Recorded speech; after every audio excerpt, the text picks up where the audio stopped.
kek pisang? Ya, kek pisang. Dia macam mana? Okey, 500 gram, harga dia RM25. Kita boleh request. Customer boleh request sama ada dia nak garam atau tak ada garam. Okey. Yang panas atau yang sejuk? Mana yang panas lah, yang panas. Yang panas. Yang panas pun boleh. Kalau yang kecil macam ni? Kalau yang kecil, harga dia RM13. 220 gram.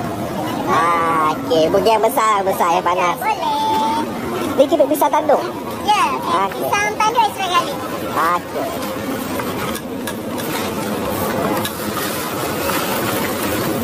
Ni orang baru angkatnya ni eh? Ya, betul.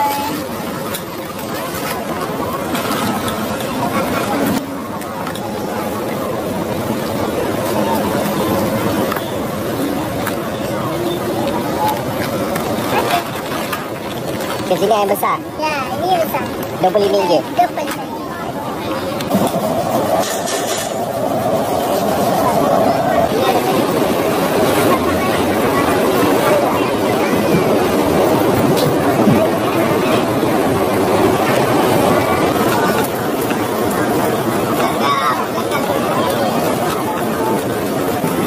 Ada sauna ni.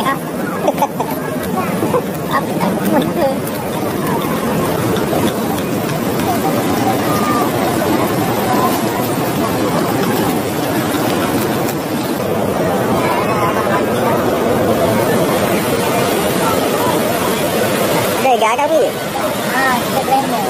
Okey.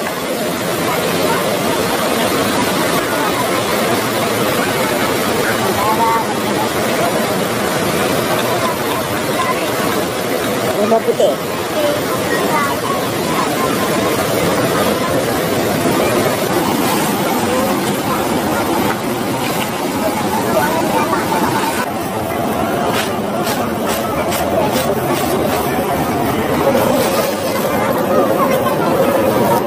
Terima kasih. Ni nak cari kebab pisang ni kat mana? Okey, kita ada 4 tempat.